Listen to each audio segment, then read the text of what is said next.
Alright, human beings of the internet, it's week 6 of the Fantasy League, only a couple of weeks of regular splits to go. Right, here are the standings for week 5, and you might notice that there's a little bit less on the elimination zone. The reason for that is here. Alright guys, it's Video Ryan. He's a little bit different from Audio Ryan, and this is a little bit of a change of pace from the cold open that we normally do, and it's not usually something I would do between the leaderboard and the predictions, but I just want to give you a heads up that going forward we are moving on to having 8 people for the rest of the Fantasy League. Personal issues has meant that Duncan has got in touch with me and stated that he was going to withdraw from this season, which after speaking to him is completely understandable. So the elimination zone will stay as it is. So we're still only looking for top 6 moving on, but it's something I just wanted to just to say before anyone may see this and just go, why have you suddenly gone from 9 to 8 people? Don't worry about it. It's something that we can discuss, or something that we're discussing internally through there. Right, back to Audio Ryan. And now we've got that out of the way, let's look at week 6 predictions. We're looking at our match of the week, again, which is Vitality versus G2, and Darius has went for split predictions, but ultimately a G2 win. Martin and myself, again, went for split predictions, but also going G2. Stefan and Terry went for G2 sweeps, because, well, of course they do. G2 was also on the list for D, and split predictions there as well. More predominantly, Pinky had 4 out of 6 predictions going to G2, and Perky also did the same. So with that, let us move on to the week 6 rundown. Let's just get it going. We start with game 1, SK versus Astralis. The fight of the resurging teams. And First Blood was a nice little top lane 2-on-1. It went to Astralis, who also picked up the first Herald of the game. Then SK picked up the first Dragon 11 minutes 20 seconds in. A little late, but bottom tower went to Astralis. Kills were even, Dragons were even at that point. Then Astralis, while behind on kills, did a Dragon steal, a Baron steal, but unfortunately SK held on and got the win. Game 2 was Rogue versus Misfits. Misfits still struggling in that middle pack. Rogue having tough times at the top. First Blood though went to the bottom lane. Misfits duo, as did the Herald. While Malrang for Rogue went for a Dragon instead. At that point, we move on to nearly 13 minutes, where the Herald got Misfits their first tower, and Rogue had a nice little fight to get themselves Asher, but at 46 minutes and with a lot going on, Misfits actually got the win. Game 3, Vitality versus XL. Now, XL got themselves on this weird rollercoaster week. Vitality springing themselves up and being a bit more dominant, as seen by First Blood and First Herald.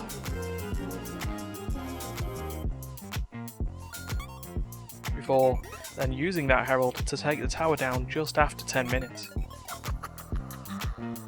Then Dragon was also taken by them, but XL got a little bit back into it, got themselves a Baron. Things started getting fighty, and then Ocean Soul and a load of kills meant Vitality got the win. Game 4, BDS versus G2. They've already beat G2 once. In fact, it was their only win. Could they do it again? Well, things were looking promising for the early game again. First Blood went their way. Dragon did go to G2, who just parked themselves in the river to make sure they got in. Herald, in that case, was taken by BDS quite comfortably. And they also got the first tower as well. Then the game slowed down and went the other way. It went G2's way, and even though kills were close, G2 got themselves back into it. They got the win. Last game of Friday was Fnatic versus Mad Lions. Mad being dominant. Fnatic struggling to even look at making playoffs. First blood went Mad's way to compound the issues. Fnatic did get themselves the first Herald. A little bit of fighting happened in the topside river for that. And then while a replay of some over-exuberance happened, Mad Lions got themselves a dragon. And eventually got themselves a top tower as well. Then Talia didn't help in regards to Baron and the inevitable win for Mad Lions. The struggle continues for Fnatic, and that was only one day. We look at Saturday now, and it was Misfits taking on SK. And first dragon, a rare 5-minute dragon, went to SK.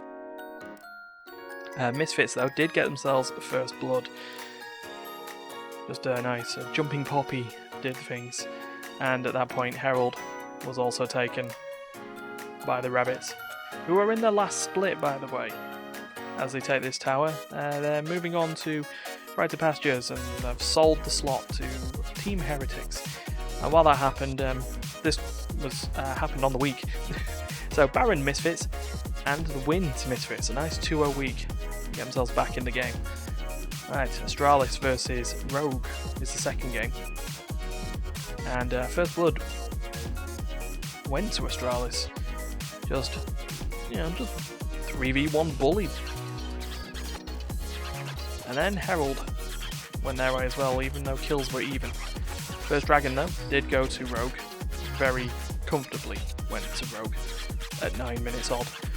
First tower did go to Astralis after a bit of a miscalculation at the top lane tower. And Baron also went Astralis' way, as did a lot of the kills and a lot of the momentum. Astralis got the win. Rogue in real trouble. Game 3, and it was Mad Lions versus XL in another fight of titans. First Blood did go Mad's way. Unforgiven on a Draven. It was going to be tough. XL did get the first Herald though, just bullied Mad Lions off the objective. And they actually got the first tower in 11.5 minutes. And then here comes like the world's latest dragon. 15.5 minutes, and it went XL's way. But Mad Lions got themselves sorted. Unforgiven being unstoppable. And they got themselves the Baron, and then the win. Game 4 of the day was Fnatic versus BDS. Now, with two really struggling teams, what would happen here? Well, First Blood went Fnatic's way, Nuclear Int fissioned out, but BDS got themselves the first dragon. Still working on those early game objectives, and it was fine. With still only one kill, Fnatic got themselves a Herald. And promptly used it. I say promptly, near the end of the time, it took out the top tower. And then, unfortunately, BDS couldn't stop the Fnatic train. They got themselves back in. Fnatic get that win, and BDS. Playoffs is not even a thing. Right, final game of the day, G2 versus Vitality in that match of the week. And First Blood went Vitality's way. Caps bullied. Dragon also went Vitality's way. There was a bit of a look in the pit to see if anything happened, and it was just like, no, Vitality, go about your business. First Herald also went Vitality's way as well, as did the first tower, and this chaos of a team fight in that top lane. And they also got themselves Baron. G2 did not get anywhere in this. This was Sweep Town. Population Vitality. So, that's how that went. Let's see the week 6 results. So Darius there at 35, Pinky 28, D at 26 along with Martin and myself. Then Stefan 1 point behind at 25. Perky at 23. along with Terry. So that just shows it was opposite day for predictions, because Perky is supposed to be the data bot. And let's see how the total standings are. Well, Perky still reigns supreme, first to join the 200 club. But Martin at 199, myself at 196, Darius 195, Pinky and Terry both at 193, and then Stefan and Dee in the elimination zone at 181 and 158. There's only a couple of weeks left. Can they get back? We'll see you next week to find out.